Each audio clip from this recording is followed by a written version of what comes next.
Boa noite, meus irmãos, que a paz do Senhor esteja em suas vidas. Mais um dia na presença do Senhor. Mais um dia nós estamos vencendo em nome de Jesus. Graças a Deus. Muita coisa por aí, né? Ontem o dia foi muito tenso, eu não tive coragem de vir aqui à noite. Shalom, Poliana, shalom, Aline, a todos aí. Muito boa noite, paz do Senhor Jesus. Hoje é dia 11 de dezembro de 2025, estamos a 465 dias do término da geração da figueira. Graça e paz, Viviane. Boa noite, Alberto. 1 ano, 2 meses e 10 dias, exatamente, né? E que todos sejam bem-vindos. Ontem eu não vim, eu passei o dia ontem clamando a Deus, porque a ventania, as rajadas de vento eram muito fortes, 60, aqui chegou a 60 quilômetros. Teve lugares que deu bem mais, mas a gente sentia que era um embate, né? Embate nos ares, e eu clamei o dia inteiro, passei clamando o dia todo, pedindo a Deus misericórdia para que, né? Para que o pior não viesse a acontecer, porque a gente sabe que vem. A gente tem essa noção, né? Nós já fomos avisados, né? Aí, né? É São Paulo que você mora, né? Boa noite, Eliane. Aqui, na graças a Deus, não perdeu nada, mas a sensação que tinha é que ia aumentar, porque tinha horas que a rajada aumentava de tamanho de vento. Então, a gente tinha a sensação que o vento ia aumentar muito a velocidade. Shalom, Simone. E aqui nós temos um problema, muita árvore. É Curitiba, né? Curitiba, você tá perto aqui de mim. Aqui tem muita árvore, né? E amanhã dará 71 quilômetros amanhã. Ainda vai ter mais. Vamos guardar o que Deus vai fazer, né? A gente sabe que nós estamos sob juízo, né? Shalom, Luqueri. Nós estamos sob juízo, né? Então, vamos aguardar o que Deus vai fazer, né? Agora, nós temos que clamar. E ontem, como eu passei o dia inteiro muito aflita, porque não com medo das coisas, no medo de Deus, não. Mas a gente sabe, a gente é ser humano, né? A gente é ser humano. E eu tenho meus vizinhos, né? Tenho gente doente aqui em volta. E eu clamando a Deus, Senhor, tem misericórdia, misericórdia, né? Lembra-te na tua ira, lembra-te da tua misericórdia, né? Esse é o nosso clamor. Shalom, Andréia. E aí eu não tive força para vir à noite. Não tive mesmo, eu estava tão arrebentada, tão cansada, que eu não tinha condições nem de falar. Mas tá bom, hoje estamos, outro dia. Shalom, Júlia. Hoje é outro dia. E o Senhor nos renova a cada manhã, né? As misericórdias do Senhor se renovam a cada manhã. Elas são a causa de nós não sermos consumidos, porque as suas misericórdias não têm fim, né? E assim nós vamos caminhando rumo à pátria celestial. Amém? Então vamos lá, né? Eu quero trazer aqui para vocês. Ontem eu não vi, mas eu escutei bastante coisa. E uma das coisas que eu escutei foi muito interessante, que não foi o Javier Palacios, foi o genro dele, que trouxe sobre inteligência artificial. Então ele disse que a inteligência artificial é o início da grande tribulação. Ele estava dizendo o seguinte, irmãos, presta atenção. Água para nós vai faltar. Presta atenção no que eu vou falar. A água para nós vai faltar. Porque a água, shalom a Deus toda a glória, a água, paz, doutor Ivânio, a água, para alimentar a inteligência artificial, ela tem que ser água potável. Entendeu? Não pode ser água normal. Não, tem que ser água potável, tratada. Entenderam? Por isso vai faltar água para o povo. Presta atenção, por que eles estão fechando? Por que o governo está fechando os poços artesianos? Estão entendendo o porquê que o governo está fechando poços artesianos? a água vai ser reclusa para a inteligência artificial. O meia hora que você fique na inteligência artificial conversando com ela, Shalom Viviane, é 1 litro de água que ela usa. Agora presta atenção, você imagina 200 milhões de pessoas, né, que diz que o Brasil tem 200 milhões, paz Marisa, né, diz que o Brasil tem 200 milhões de habitantes, né, eu não acredito muito, mas diz que tem. Do tanto que já tá morrendo, né, que já morreu, que tá morrendo, não acredito que tenha tudo isso não, mas vamos fazer a conta. 200 milhões de pessoas conversando meia hora todo dia com a inteligência artificial. Faz a conta aí, quantos milhões de litros vai dar? Por exemplo, uma inteligência artificial para funcionar o dia inteiro, ela gasta em torno de 67 mil litros por dia. 67 mil litros por dia abastece uma cidade de 50 mil habitantes. Você está entendendo? Uma inteligência artificial, presta atenção, que funciona o dia inteiro. Ela usa em média de 67 mil litros de água. Entendeu? Pois é. Aí ela gasta tudo isso. Isso é equivalente a uma cidade de 50 mil pessoas. Tá certo? Presta atenção. Agora, onde que está abrindo uma startup de inteligência artificial? Paz do Senhor, Cláudia. Aqui no Paraguai. Para onde está indo todas? A maioria das empresas brasileiras estão indo para onde? Para o Paraguai.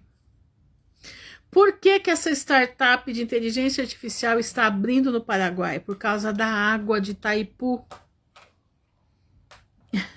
Presta atenção, meus irmãos. Se você tem pretensões de ir para o Paraguai, reveja suas pretensões, porque não vai resolver nada. Os brasileiros que estão indo para lá vão se arrepender amargamente de estarem fazendo essa transferência para o Paraguai. O Paraguai e a Argentina vão ser dominados pelas startups. Aqui na minha cidade também vai ter uma startup. Entendeu? Porque aqui tem muita água. Tá entendendo? Mas a água não será direcionada para a população. A água será direcionada para as startups. A água será direcionada, presta atenção, para a inteligência artificial. Então, meu irmão, fica ligado. Se você tem pretensões de sair do país para ir para outros países, eu não faria isso. Fica quieto aqui onde você está. Por pior que o Brasil seja, o Brasil ainda é o melhor lugar para se estar nesse momento. Escuta o que eu estou te dizendo. Por pior que o Brasil seja, está se apresentando nesse momento, Shalom, Luciana, o Brasil ainda é o melhor lugar para se estar. Agora, o que nós devemos fazer? É o que eu já falei. Quem puder, saiam dos grandes centros. Quem puder, saiam dos grandes centros. Saiam das grandes cidades. Vão para lugares pequenininhos. Entendeu? Ermos, lugares com pouca gente, sem visibilidade. Tá entendendo, meu irmão? Quem puder. Quem não puder, como eu não posso, a gente vai ficar debaixo da mão do Senhor e Deus vai nos guiar. Tem uma irmã que me escreveu hoje, ela teve um sonho lindíssimo. Ela teve um sonho, paz, Vânia. Ela teve um sonho que ela fazia alimentos para muita gente. É mais ou menos isso que eu estou falando, não é exatamente isso, tá? Mas ela fazia alimento para muita gente. E no meio dessa gente, ela sentia que Jesus estava ali. Pelo que eu li do sonho dela, eu estou falando assim no grosso modo, tá? Estou falando no grosso modo. Pelo sonho que ela teve, foi um sonho muito interessante. Pode ser que Deus nos coloque num lugar para ser guardados. Porque o que está vindo aí, irmãos, não vai ser de brincar. Nós precisamos estar firme na pisada do Senhor, firme nas mãos do Mestre. Senão nós não vamos aguentar passar. Você precisa estar firme com Jesus. Entendeu? Você precisa estar firme com Jesus. Eu quero ler com você aqui hoje, paz do Senhor, Miriam. Eu quero ler com você aqui hoje mais um texto desse pastor. Achei muito bonito, ele colocou um texto. Eu ia ler esse outro, mas eu senti de ler esse aqui. Mas ele fala no texto que Deus o separou, Deus tirou ele das grandes igrejas e separou ele para estar na internet trazendo a palavra de Deus escrita. Eu achei maravilhoso, porque o que ele fala é a verdade. Entendeu? Foi a Marisa que teve o sonho. A Marisa tá aí, ó. Eu acredito que o Senhor vai nos guardar. Vai, claro que vai. Ele vai nos guardar. A gente não sabe como, mas ele vai nos guardar. Mas nós temos que estar clamando, nós temos que estar na presença do Senhor. Irmãos, o que vai fazer efeito nesses últimos dias é a nossa obediência. Marca isso que eu tô falando. Mas eu quero aqui ler para vocês, aquilo que Deus tocou no meu coração de trazer. Posso ler? Vocês permitem que eu leia? Eu vou ler. Eu vou ler, mesmo que vocês não me permitirem eu ler, eu vou ler. Tá? Eu vou ler. Espera só um pouquinho. Deixa eu ver se é esse aqui mesmo.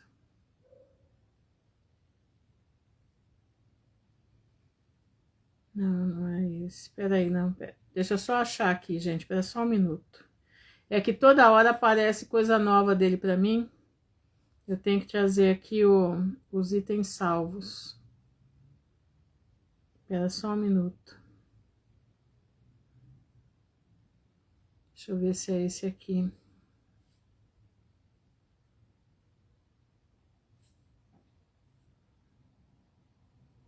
Ah, esse aqui. Espera aí. Eu quero que você preste bastante atenção no que eu vou ler para você. Tá? É do pastor Paul Corner, tá? Do Verse Quest, tá? O site dele chama Verse Quest. Então, presta atenção. É o que nós precisamos dessas palavras aqui para poder suportar. Escuta aí. Como manter o fogo por Deus quando os outros estão frios? Vocês vão se ver nisso aqui, porque eu me vi nisso daqui. A pergunta ardente de uma geração morna. Todo cristão sincero eventualmente se depara com essa pergunta, porque a era em que vivemos praticamente a garante. Não estamos cercados por santos que escalam mais alto em direção à santidade de Deus. Estamos cercados por uma era da igreja que afunda na apatia, deriva para a indiferença e se acomoda na mediocridade espiritual. O próprio Senhor deu o diagnóstico: com és morno, e nem frio e nem quente, vomitar-te-ei da minha boca. Apocalipse 3,16. Essa não é uma linguagem de elogio, mas a linguagem de repulsa. Vivemos na era laodiciana, a era da autoconfiança, da autossatisfação, da autoilusão, onde os homens se gabam da prosperidade espiritual, enquanto o Senhor diz que eles são desgraçados, miseráveis, pobres, cegos e nus. Olha que isso. Apocalipse 3,17. Em uma geração como essa, manter o fogo por Deus parece tentar preservar uma fogueira no meio de uma tempestade de chuva. No momento em que você começa a queimar com o zelo do Senhor, alguém passará com um balde de água fria, disfarçado de bom senso, moderação ou estabilidade emocional. O problema não é novo. Elias enfrentou isso quando ficou sozinho no Monte Carmelo e declarou: só eu fiquei como profeta do Senhor. 1 Reis 18, 22. Jeremias enfrentou isso quando pregou para uma nação que preferia mentiras à verdade e o ameaçou por ousar transmitir a mensagem de Deus. Paulo enfrentou isso quando lamentou que todos os que estão na Ásia se desviaram de mim, segundo Timóteo 1,15. Jesus enfrentou isso quando seus próprios discípulos dormiram durante a oração, entenderam mal sua missão e fugiram em sua prisão. A frieza sempre foi a condição da multidão, e o fogo sempre foi a condição do remanescente. Graça e paz, Alexandre. Olha isso, presta atenção. A frieza sempre foi a condição da multidão, e o fogo foi a condição do remanescente. A verdadeira pergunta, portanto, não é se a maioria será fria. A Escritura resolve isso, mas se a minoria permitirá que a frieza da maioria congele o seu próprio zelo. Shalom, pastor. Para manter o fogo por Deus, quando cercado por santos frios, quer dizer, crentes frios, você deve entender que o fogo não é mantido por imitação, mas por isolamento. Presta atenção, irmãos, vou ler de novo. Para manter o fogo por Deus, quando cercado por crentes ou santos frios, você deve entender que o fogo não é mantido por imitação a eles, mas sim pelo isolamento. É o estar só. O fogo não sobrevive porque o ambiente o incentiva. Ele sobrevive porque a fonte o sustenta. O fogo na Escritura está sempre... Shalom, Larissa. Paz. Shalom, Patrícia. O fogo na Escritura está sempre conectado à presença de Deus, à palavra de Deus, ao altar de Deus, ao juízo de Deus e à santidade de Deus. Se o fogo em sua alma depende da temperatura dos cristãos ao seu redor, você nunca teve fogo divino para começar. Você estava pegando carvões emprestados de outra pessoa. A responsabilidade do crente é encontrar a chama onde Deus a colocou. Não na multidão, não na cultura, não na temperatura da igreja, mas na comunhão pessoal com o Deus que é fogo consumidor. Hebreus 12, 29. O fogo começa onde Deus está, não onde as pessoas estão. Antes de você poder manter o fogo, você deve entender de onde o fogo vem. O fogo não se origina na emoção humana, no entusiasmo religioso ou no fervor espiritual. O fogo se origina no próprio Deus. Moisés viu a sarça que ardia em fogo, mas não se consumia, porque o anjo do Senhor lhe apareceu numa chama de fogo, no meio de uma sarça. Êxodo 3:2. A sarça não produziu a chama, o Senhor produziu. O fogo caiu no altar de Elias, porque Elias seguiu as instruções de Deus, não o humor de Israel. As línguas de fogo caíram sobre os discípulos, porque eles estavam reunidos em obediência. Não porque haviam gerado energia espiritual por esforço coletivo. Atos 2:3. O fogo vem de cima, não do ao redor. Uma das grandes tragédias do cristianismo moderno é que os crentes olham horizontalmente pelo fogo. Eles esperam que o pastor o acenda, uma igreja o sustente, uma conferência o reviva ou um grupo o aqueça. Mas o fogo não pode ser emprestado. Ele deve ser recebido diretamente de Deus. Quando Davi voltou a Ziclag e encontrou tudo queimado, e seus próprios homens falando em apedrejá-lo, ele não procurou a chama de outro homem. Ele se fortaleceu no Senhor seu Deus. 1 Samuel 36. Isso é fogo. Quando Paulo estava sentado na prisão, abandonado,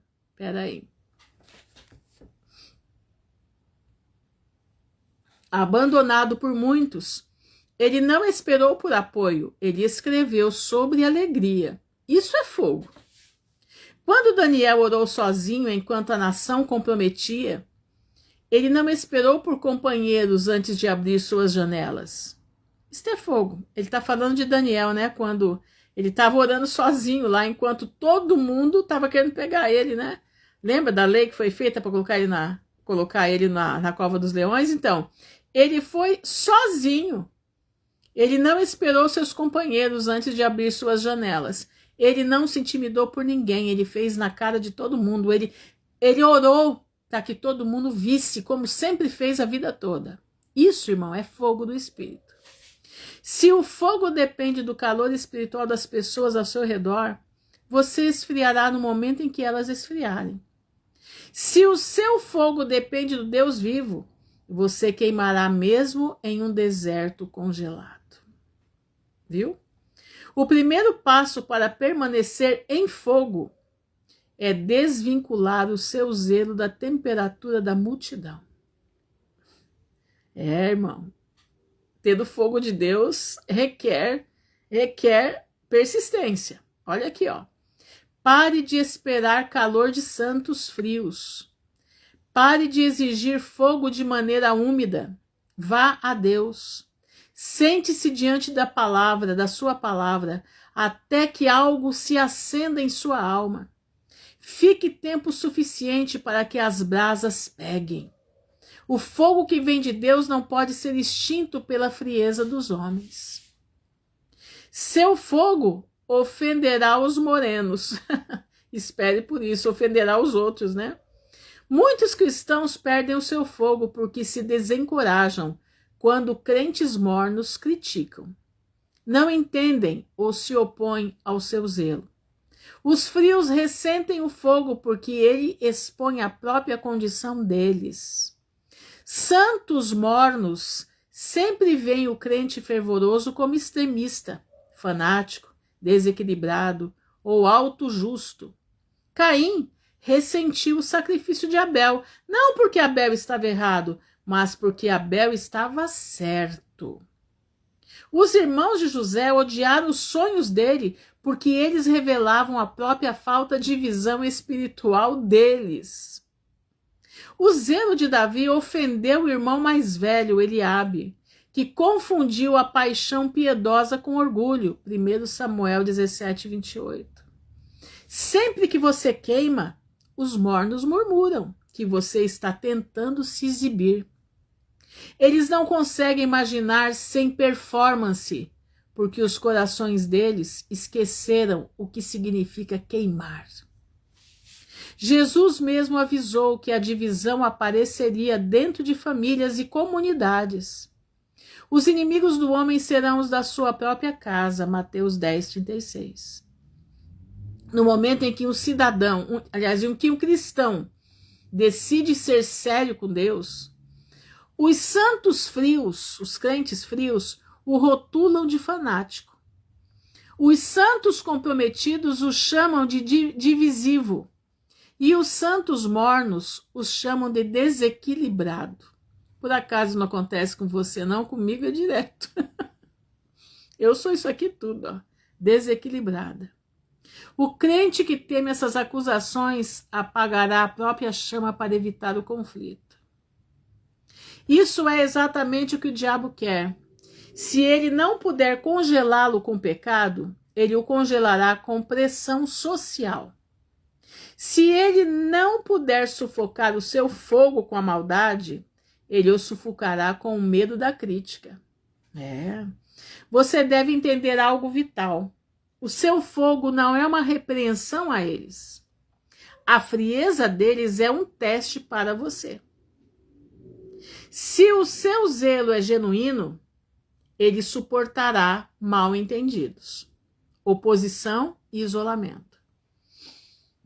Boa noite, Esther. Presta atenção, se você tem o zelo de Deus e você é rejeitado, você tem que suportar a solidão, você tem que suportar o desprezo. Eu, meu irmão, já estou acostumada. Faz 12 anos que eu sou jogada de lado. Faz 12 anos que ninguém me quer. Entendeu? Porque eu prego a verdade da palavra de Deus. Eu prego Jesus Cristo virá outra vez. Se o seu zelo é genuíno, ele suportará mal-entendidos, oposição e isolamento. O fogo revela quem é real. O fogo expõe motivos ocultos. O fogo atrai o remanescente. O fogo divide o verdadeiro do falso. Não permita que os frios ditem a sua temperatura. Se o seu fogo os incomoda, eles podem se afastar. Não deixe que o clima deles controle o seu chamado. Olha isso. Permanecer em fogo exige permanecer separado. Paz do Senhor, Paula. Uma das principais razões pelas quais os crentes perdem o seu fogo é porque ficam muito próximos daqueles que já perderam deles. Presta atenção, você que quer para a vida eterna. Presta atenção. Olha aqui, uma das principais razões pelas quais os crentes perdem o seu fogo é porque ficam próximos daqueles que já perderam o deles. O fogo não é preservado misturando-se aos mornos, mas mantendo uma distância deliberada. Nós somos profeta do caos, exatamente. As escrituras repentinamente ordenam separação, porque a separação é o combustível que mantém o zelo vivo. Portanto, sai do meio deles e apartai-vos, diz o Senhor, 2 Coríntios 6,17. Você não pode permanecer queimando enquanto eles estão com a frieza. Você não pode permanecer fervoroso enquanto absorve as atitudes de compromisso. Ló é o exemplo perfeito. Ele armou suas tendas em direção a Sodoma. Depois viveu em Sodoma. Depois sentou-se no portão de Sodoma. O fogo, presta atenção nisso, o fogo que Abraão tinha de andar com Deus não seguia Ló. O fogo que Abraão tinha por andar com Deus não seguiu Ló para aquele ambiente corrupto. Abraão queimava porque habitava em tendas com Deus. Olha isso.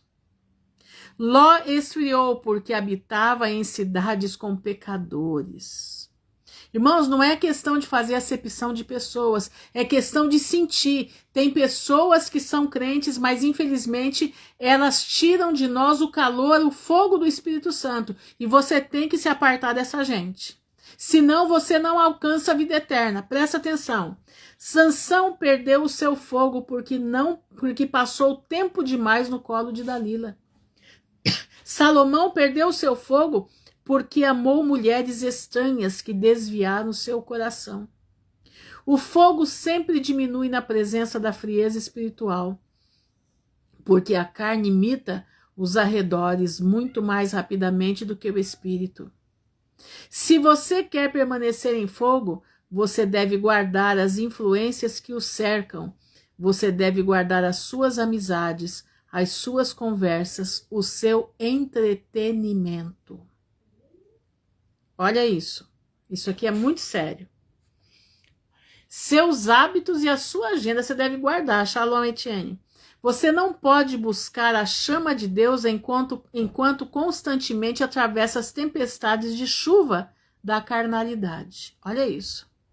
Você não pode meditar nas escrituras pela manhã e se imergir em mundanismo toda a tarde. O crente que permite que o frio se insinue gradualmente perde seu fogo por meio de uma hipotermia espiritual lenta. Separação não significa arrogância, significa sobrevivência. Se as pessoas ao seu redor recusam a queimar, você não é obrigado a congelar ao lado delas. Mantenha a distância, mantenha seu altar, mantenha sua chama. O fogo é mantido pelo combustível, e o seu combustível é a palavra. Você não pode permanecer em chamas por Deus sem o combustível das Escrituras. A própria Bíblia é fogo. Não é a minha palavra como um fogo? Diz o Senhor. Jeremias 23, 29. A razão pela qual a maioria dos crentes esfria é porque suas Bíblias permanecem fechadas. Que a gente tem conversado aqui sobre isso. Seu zelo evapora no momento em que sua vida devocional se torna mecânica. Eles podem frequentar a igreja, ouvir sermões, cantar hinos, mas o fogo pessoal que só vem da palavra morre lentamente. O fogo precisa de combustível. Quando os sacerdotes em Levítico foram ordenados a manter o fogo do altar aceso, Deus lhes disse para adicionar lenha toda manhã. Levítico 6:12.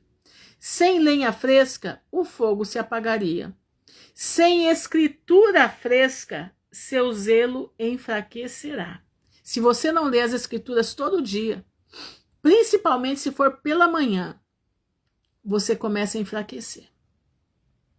O cristão frio lê a Bíblia ocasionalmente, se é que lê. O cristão ardente lê incansavelmente porque não pode viver sem a sua chama. O fogo de Deus sempre remete à palavra de Deus. Quando Jeremias se sentiu esmagado pela oposição e tentando desistir, ele confessou: a sua palavra estava no meu coração como um fogo ardente e a queimar. Espera só um pouquinho, gente. A sua palavra estava no meu coração como fogo ardente a queimar nos meus ossos. Jeremias 20, versículo 9. A palavra o agitou quando as emoções o desencorajavam. A palavra o manteve em chamas quando o povo o rejeitou. A Bíblia se tornou sua fornalha interna. Que lindo, né? Se você está esfriando espiritualmente, examine sua ingestão de Bíblia. Quanto tempo você passa lendo as Escrituras? Você medita nela? Memoriza? Aplica? Ora sobre ela? Sem combustível, mesmo a chama mais brilhante se apagará. Fogo sem combustível é entusiasmo sem profundidade. Mas fogo alimentado com combustível se torna convicção. Estabilidade e resistência. Se você quer permanecer ardendo em uma geração de frieza, permaneça no livro até que o livro incendeie os seus ossos.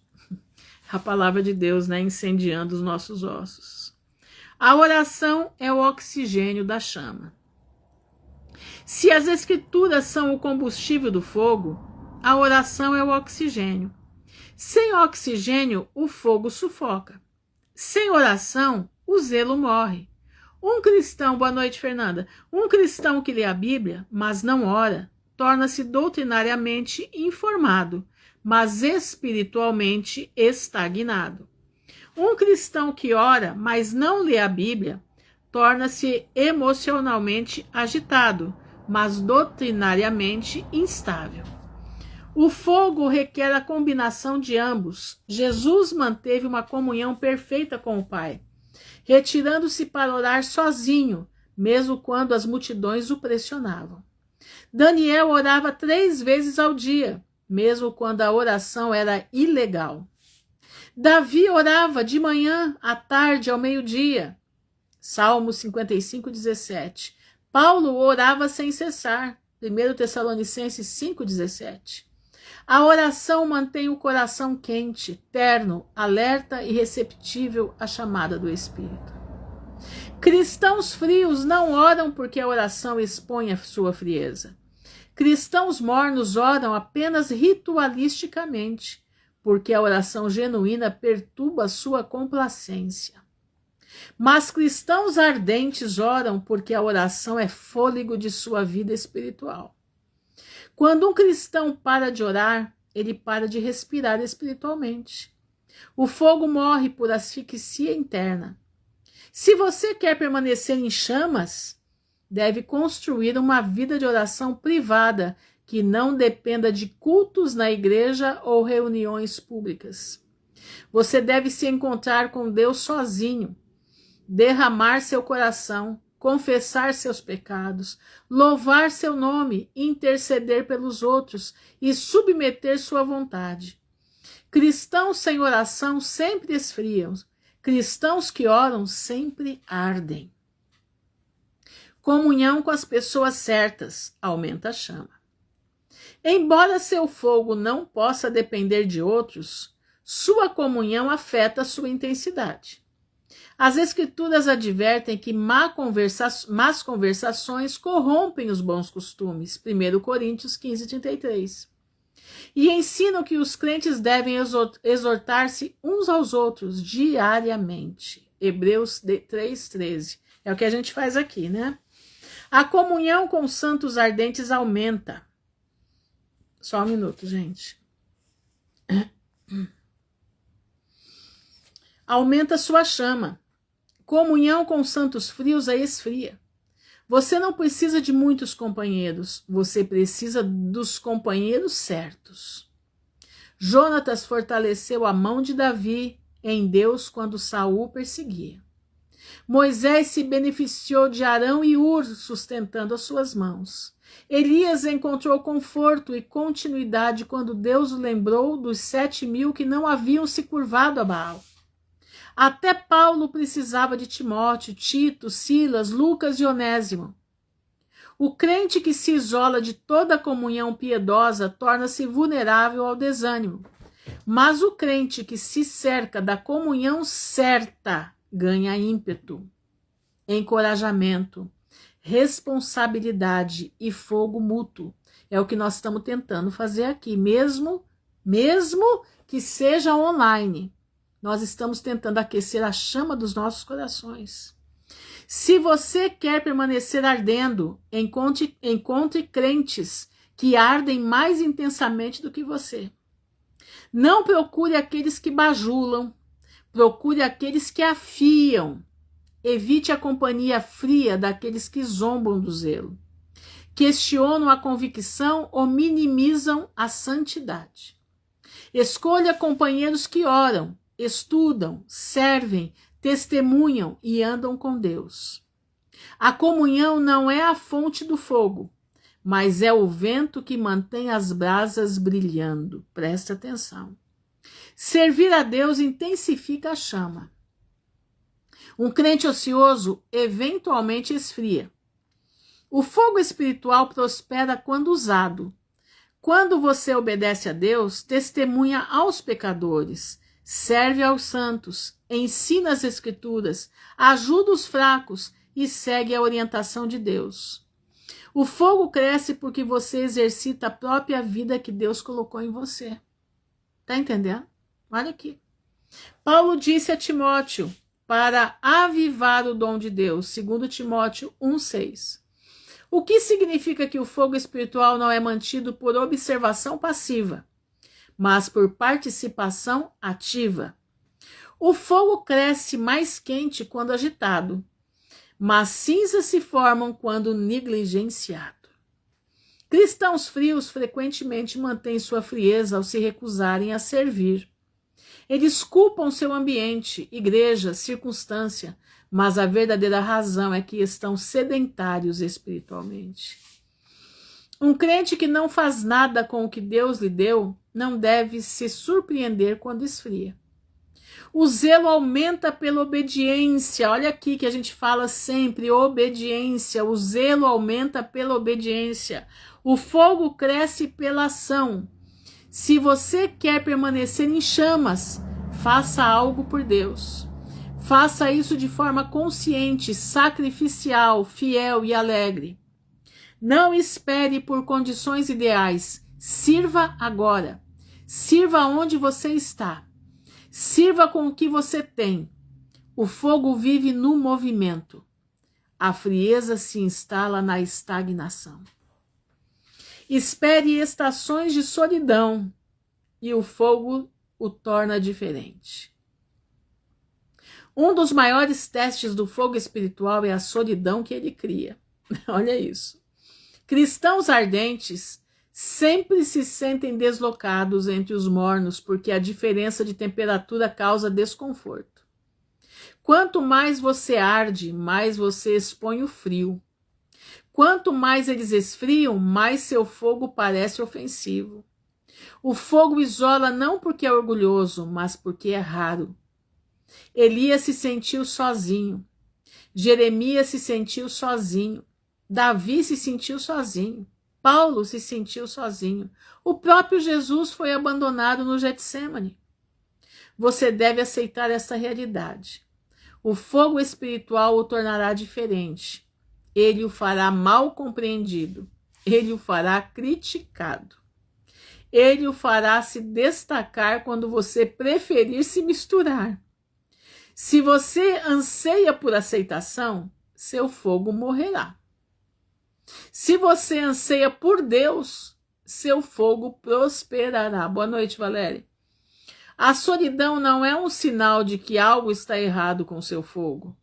É um sinal de que algo está errado com o ambiente. Quanto mais frio o entorno, mais pronunciado o fogo aparece. Não tema essa solidão.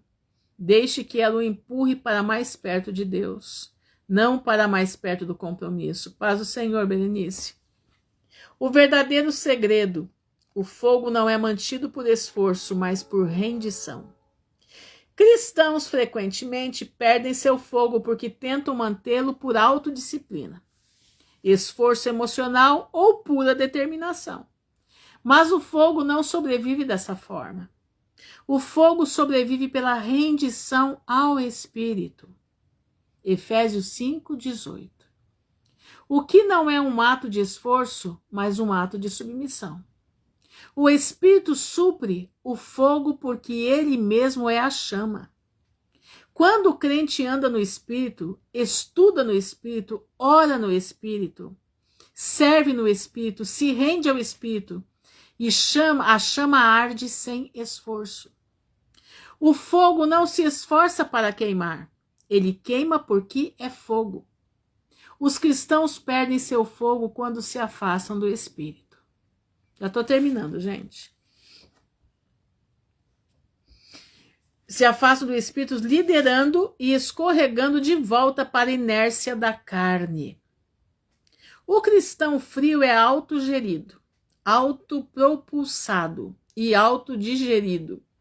O cristão ardente é cheio do Espírito, guiado pelo Espírito, rendido ao Espírito. Se você quer permanecer em chamas, deve parar de depender da consistência emocional própria e começar a depender da constância do Espírito. O fogo se apaga quando o esforço próprio substitui a energia do Espírito. O fogo prospera quando a rendição substitui o esforço. Render-se, irmão, render a Cristo, é todo dia falar: Senhor, eu não sou nada, mas eu em ti vou ser mais que vencedora. A questão é se você se renderá àquele que produz o fogo. O resultado final: ardendo por Deus em um mundo gelado. No final, permanecer em fogo por Deus quando outros estão frios não é apenas possível, é essencial. Nós temos que acontecer, isso tem que acontecer. Deus nunca chamou seu povo para refletir a temperatura da era. Ele os chamou para refletir o caráter de Cristo. Cristo ardia com zelo quando cercado de apatia. Ele orava quando os outros dormiam. Ele obedecia quando os outros fugiam. Ele amava quando os outros odiavam. Seu fogo o consumiu. O zelo da tua casa me consumiu, está em João 2,17. Ele não foi aquecido pelo mundo. Ele aqueceu o mundo com a sua santidade. Permanecer em fogo quando os outros estão frios é segui-lo. É seguir Jesus. E é se tornar um altar vivo onde o fogo nunca se apaga. Um testemunho em uma era morna, uma contradição viva à apatia ao seu redor. Um lembrete de que Deus ainda tem um remanescente que se recusa a esfriar.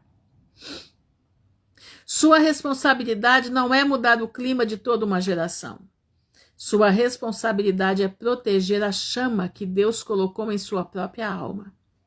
Arda na palavra, arda na oração, arda na obediência, arda na santidade, arda na separação, arda no serviço, arda mesmo se você arder sozinho. E quando os cristãos frios observarem sua chama, Alguns podem se aproximar do seu calor, mas mesmo que não o façam, seu fogo honrará a Deus, desafiará a era e se erguerá como testemunha de que, em um mundo que esfriou, ainda há crentes que ardem. Gente, esse texto foi assim algo que encheu o meu coração de alegria. Porque se tem uma coisa na minha vida que eu tenho buscado de Deus, é não deixar que o Espírito Santo apague da minha vida. Eu tenho buscado ao Senhor que não nos deixe, não só eu, mas todos aqueles que estão aqui comigo, que me seguem, que me escutam. Não porque estão escutando a Ruth, não. Hoje eu falei, Senhor, eu preciso de palavra de vida eterna. Eu não quero palavra que venha da minha mente, mas palavras que venham de Ti. Porque nós dependemos de Deus, nós necessitamos de Deus. Nós temos que viver a cada dia com o calor do Espírito Santo dentro de nós, com a chama vibrando dentro das nossas vidas. Como que um crente pode viver sem chama? Como um crente pode viver sem a chama do Espírito Santo? Não tem como, não tem. Sabe, eu fico assim horrorizada de ver determinados crentes. E fico também horrorizada de ver determinados crentes que diz que tem a chama do Espírito, mas estão trazendo erro para o meio do povo. Que chama é essa? Que chama é essa que não consegue enxergar o que a palavra diz? Que chama é essa que não consegue falar a verdade da palavra? Que chama é essa que esse povo tem que não consegue enxergar o que a Bíblia está falando? Difícil, né? Hoje eu estava vendo, eu estou fazendo uma limpa no meu Instagram. Estou fazendo uma limpa. Todos aqueles que estão absorvendo essas festas que estão vindo aí, que são festas malignas, festas pagãs, que usam o nome de Deus para adorar a Tamuz, usam o nome de Jesus para adorar a Tamuz, porque eles estão adorando Tamuz, eu estou descartando. Eu estou vendo profetas aí que diz que são profetas, mandando o povo celebrar essa festa pagã e dizendo que não tem nada que ver, não tem nada que ver. Estou vendo pastores dizendo que pode celebrar sem problema nenhum, sendo que Jesus não nasceu dessa data. Jesus não nasceu em dezembro. Você sabe o que na realidade é esse tempo? Dia 24 de dezembro, Tamuz morre. E dia 25 de dezembro, Tamuz ressuscita. Essa é a verdade. Aquela árvore que é colocada nas suas casas, aquele vermelho que é usado, entendeu? Aquele vermelho que é usado, aquele é coisa satânica. Aquele Papai Noel é um demônio. Tá lá na maçonaria ele. Ele tá lá na maçonaria. Aquela árvore que você pendura na sua casa, aquilo ali é o pinheiro de Tamuz. Tá entendendo? É o pinheiro de Tamuz. Aquilo ali, meu irmão, eles cortavam a cabeça das crianças para poder oferecer ao deus Mitra, a Tamuz, que era o deus que Tamuz servia. E penduravam nos pinheiros para celebrar a noite da morte de Tamuz, que no outro dia ele ia ressuscitar. Por isso que os presentes ficam no pé da árvore para de manhã as crianças pegarem. Mas as pessoas não estão entendendo o grau de malignidade que tem nisso. Entendeu? O grau de malignidade que tem naquilo ali. E eu tô vendo um monte de pastor aí dizendo que não, que de jeito nenhum. Eu já tô descartando todos. Eu tô fazendo uma limpa. Sabe por quê, meu irmão?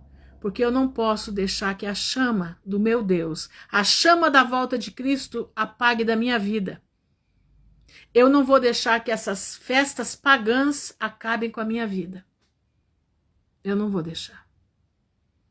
Então, meu irmão, cuida da tua vida. Cuida da tua vida. Não deixa a chama do Senhor te apagar. Não deixa. Não deixa que pessoas venham acabar com a tua vida para tentar tirar a chama que há em ti. Comigo já tentaram fazer várias vezes, mas não conseguiram. O Senhor só falava para mim, aguenta firme, porque eu estou no comando. Prega, leva a minha palavra do jeito que tem que ser, porque quem vai te justificar sou eu.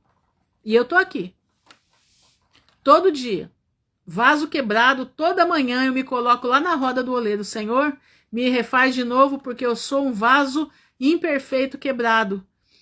Porque eu preciso transmitir a tua palavra, eu preciso levar à frente, compartilhar a tua palavra. E assim eu caminho, e assim eu tô indo. E assim, os irmãos daqui têm me ajudado a caminhar. Entendeu? Exatamente o que eu vou ver. Daniel não deixou que a chama apagasse dentro dele. Entendeu? É triste, né? É que as pessoas gostam de se enganar, as pessoas gostam do que é colorido, né, ô Luquele? As pessoas gostam do colorido. Essa é a questão. Mas, irmãos, desde ontem que o Senhor tem falado comigo sobre quando ele vai voltar. Desde ontem, era mensagem para ontem, mas eu trouxe para hoje. O Senhor falou comigo quando o Senhor vai voltar. Você quer ver? Deixa eu só tomar uma aguinha aqui. Só um minutinho, gente. O Senhor falou comigo. Eu quero que você abra Êxodo. Você vai ficar impressionado com o que eu vou te mostrar. O Senhor me disse quando que ele vai voltar. Então nós temos que aprender hoje para a gente correr para que ele volte logo. Eu quero que você abra Êxodo. Êxodo 3. Nós vamos ler, eu estou lendo hoje na Bíblia etíope, tá? Estou lendo nessa Bíblia aqui hoje. Então vamos lá. E Moisés estava alimentando o rebanho. Olha isso. E Moisés estava alimentando o rebanho de seu sogro Jetro, sacerdote de Midian. E ele conduz o rebanho atrás do deserto e vem ao monte de Deus, a Horebe. E o mensageiro de Yahvé lhe aparece em uma chama de fogo, do meio da sarça, e ele vê. E eis que a sarça estava queimando com fogo. Olha isso, a sarça queimava com fogo. E a sarça não se consumia. E Moisés diz: agora eu me viro e vejo esta grande aparência, porque a sarça não está queimada? E Yahvé vê que ele se virou para ver. E Deus o chama do meio da sarça e diz: Moisés, Moisés. E ele diz: aqui estou. Ele diz: não se aproxime daqui. Tire os sapatos dos pés, pois o lugar em que você está é terra santa. Vai ouvindo. Ele também diz: eu sou o Deus de seu pai, Deus de Abraão, Deus de Isaque, Deus de Jacó. E Moisés escondeu o rosto, pois tem medo de olhar para Deus. E Yahvé diz: eu certamente vi a aflição do meu povo que está no Egito. Escuta isso. É aqui que começa a nossa história. É aqui que começa que Deus me falou quando que ele vai voltar. Eu certamente vi a aflição do meu povo que está no Egito e ouvi o seu clamor por causa dos seus exatores, pois conheço as suas dores e desço para livrá-lo da mão dos egípcios e para fazê-lo subir da terra para uma terra boa e larga, para uma terra que mana leite e mel, para o lugar do cananeu, do eteu, do amorreu, do perizeu, do eveu e do jebuseu. E agora, eis que o clamor dos filhos de Israel chegou a mim, e também vi a opressão com que os egípcios os oprimem. E agora vem, e eu te envio a Faraó. E tira o meu povo, os filhos de Israel, do Egito. Tá aqui. A Aline colocou: quem tem ouvidos para ouvir, ouça. Sabe quando Jesus vem? Quando nós começarmos a clamar. Abraço, Aline. Como que ele falou aqui para Moisés? Olha aqui. Eu certamente vi a aflição do meu povo que está no Egito, e ouvi o seu clamor por causa dos seus exatores, pois conheço as suas dores, e desço para livrá-los da mão dos egípcios, e para fazê-los subir da terra para uma terra boa e larga. Eu ouvi a aflição dos meus filhos. Vocês lembram que eu sempre conto para vocês que tinha uma missionária que ia na minha casa, Carleide? Tá lembrado disso? Eu era menina. Eu tinha mais ou menos uns 10 anos de idade, 9 para 10 anos, e ela estava grávida, e minha mãe tinha 2 máquinas de tricotar. Minha mãe gostava muito de fazer artesanato, e meu pai comprou para ela 2 máquinas, uma Lanofix e outra Brother, para ela tricotar. Então, elas tricotavam as 2 juntas. Elas faziam o enxoval do bebê todo na máquina. E ali elas conversavam o tempo inteiro da palavra de Deus. E eu ficava no meio das 2, né? Eu gostava também, sempre gostei de artesanato. E eu ficava no meio das 2. E teve um dia que elas estavam falando sobre a volta de Jesus. E a Carleide falou assim para minha mãe, Dona Lourdinha, a senhora sabe quando Jesus vai voltar? Quando o povo começar a gritar, Maranata, Maranata, a hora vem, Senhor Jesus. Aí vai ser a hora de Jesus voltar. Ontem, quando Deus falou comigo o tempo da volta de Jesus, nós sabemos, né, que nós temos a geração da figueira, mas tem uma coisa especial. O cerco está se fechando.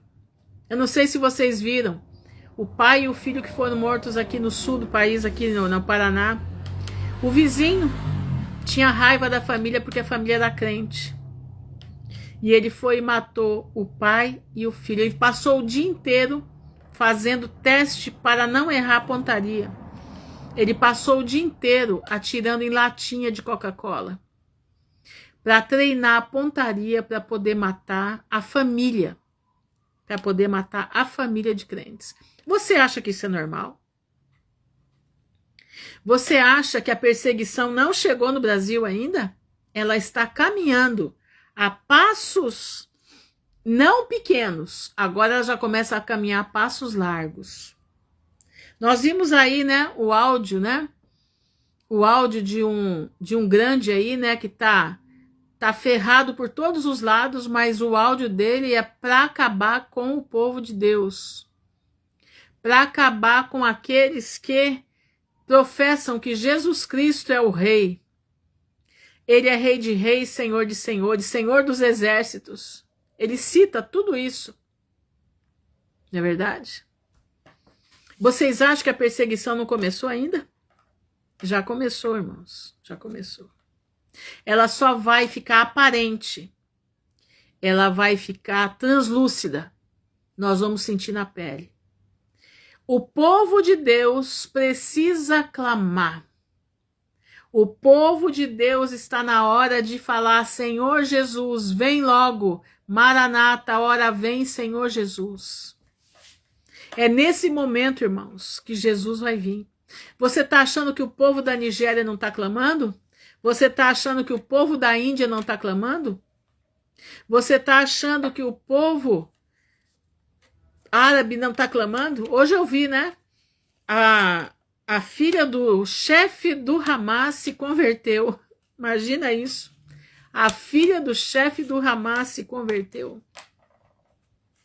Fora os judeus que estão se convertendo por sonhos. Irmãos, está na hora de nós clamarmos. Tá aqui, ó. Deus mandou Moisés tirar o povo do Egito. Quando? Olha aqui. Eu certamente vi a aflição do meu povo que está no Egito e ouvi o seu clamor por causa dos seus exatores.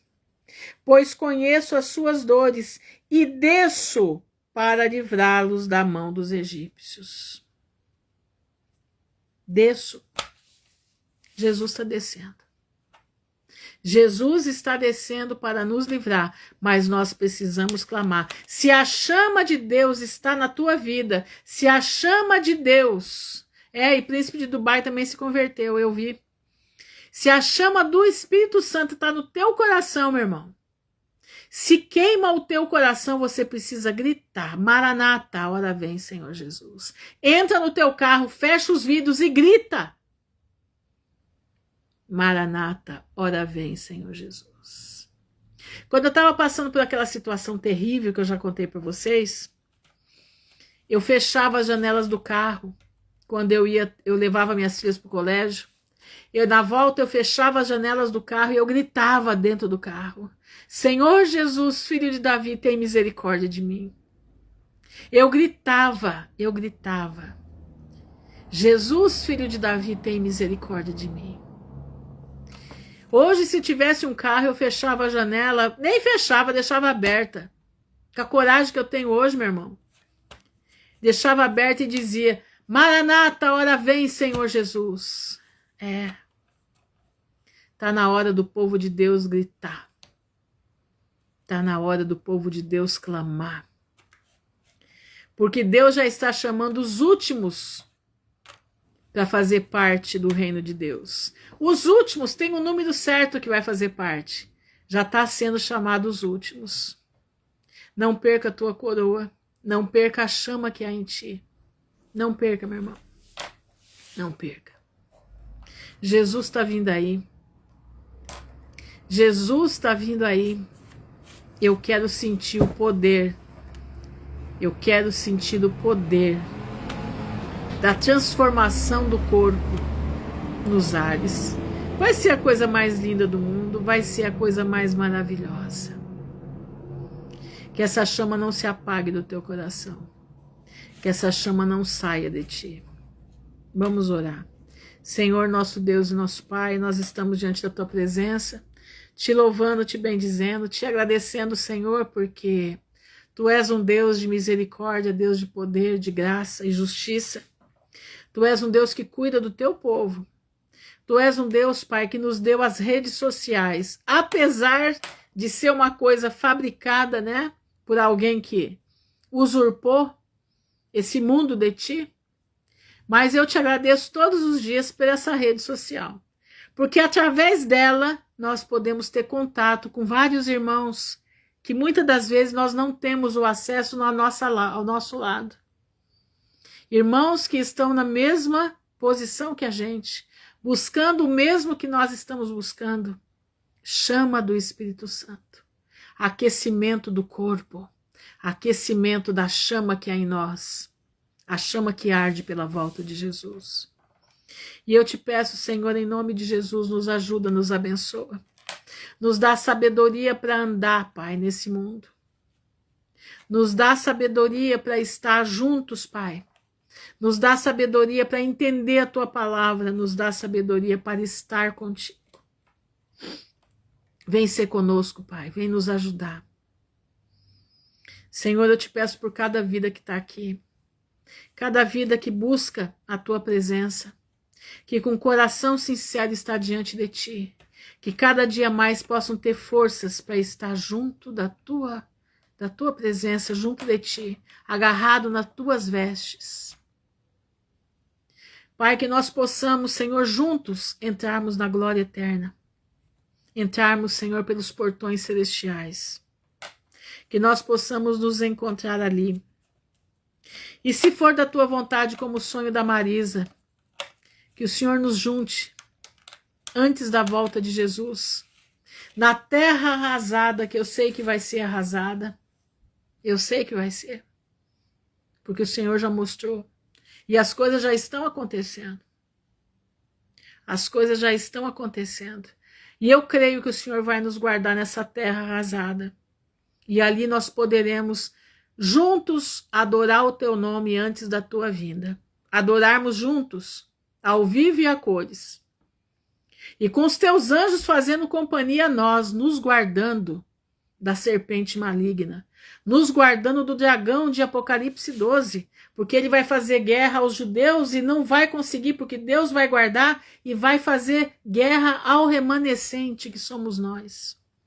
E o Senhor nos guardará, e o Senhor nos protegerá, e o Senhor nos levará consigo, para que aonde ele estiver, onde Jesus estiver, nós estejamos também. Pai, eu te agradeço, eu te louvo, Eu bendigo o teu santo nome. Não deixa a tua chama apagar das nossas vidas, em nome de Jesus. Não deixa o amor da tua palavra se apagar de nós. Não deixa, Senhor, que as coisas dessa vida nos levem embora. O de mais precioso nós temos, que é o poder de poder te sentir. É o poder de poder falar contigo. É a autoridade do Espírito Santo para poder conversar contigo o dia inteiro, como a gente tem feito. Senhor, nos ajuda. Tenha misericórdia de nós. Guarda as nossas almas, guarda as nossas vidas debaixo da tua poderosa mão. Guarda os meus irmãos. Muitos irmãos estão passando por situações terríveis. Muitos dos nossos irmãos já estão passando por situações nada agradáveis. Mas nós confiamos em Ti, que no meio da prova o Senhor vai se manifestar. Nós confiamos em Ti, Senhor, que o Senhor será o nosso escudo, o nosso rochedo. O Senhor será o nosso socorro bem presente na tribulação. Guarda as nossas vidas, Senhor, dá estratégia para os nossos irmãos. Dá estratégia para o Teu povo. Em nome de Jesus, dá estratégia para o Teu povo. Pai, as tribulações estão aumentando, nós já estamos na grande tribulação. Vem vindo aí um fechamento geral que nós estamos vendo. Tudo caminhando, dá-nos forças para resistir. Dá-nos forças para ter fé. Dá-nos forças, Senhor, para termos o Senhor como nosso escudo. Guarda-nos, Senhor. Guarda-nos em nome de Jesus. Nos dá amor à leitura da Tua palavra. Dá amor aos Teus filhos à leitura da palavra. Dá amor aos Teus filhos a falar contigo. Nós precisamos amar em falar com Deus. Nós precisamos nos comunicar com o Pai o tempo todo. Nós precisamos colocar o nosso coração de joelho diante da Tua presença. Senhor, eu te peço, guarda-nos. No nome honrado de Jesus de Nazaré, que vive para sempre. Amém e amém. Meus irmãos, fiquem na gloriosa paz do Senhor, que o Pai abençoe a todos. Não largue da presença do Senhor.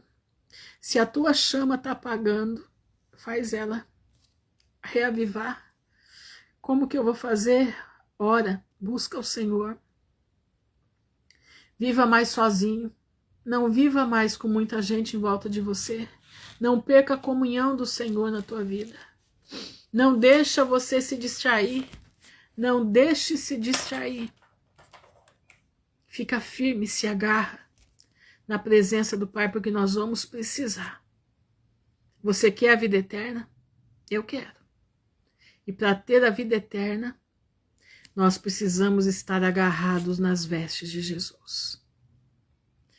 E vou te dar um conselho, hein? Se afasta de todos aqueles que estão, em vez de estarem limpando as suas vestes, estão corrompendo as vestes com essas festas pagãs.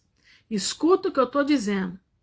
Se afasta de todos aqueles que estão ainda dizendo para o povo que pode festejar, que isso aí não tem nada. Irmãos, isso é muito sério. Isso é muito sério, isso é abominação na presença do Senhor. Na Bíblia, no céu, aliás, não vai entrar o abominável. Escuta o que eu estou te dizendo. Não vai entrar o que não tem fé. Não vai entrar. Se você não tem fé, você procura adquirir. Não vai entrar aquele que não tem comunhão com Deus de verdade. E aquele que professa a verdade. A verdade é que Natal não existe. É uma festa pagã. É uma festa demoníaca. Quem habita ali é o próprio Satanás. Então, meu irmão, fiquem alerta. Fiquem alerta. Afasta dessa gente. Eu já comecei a me afastar. Eu não quero contato com esse tipo de gente. Não dá. Ou nós somos ou nós não somos. Tá na hora de saber quem é que nós somos. Tá? Fique na gloriosa paz do Senhor, que o Pai abençoe a todos. Amém.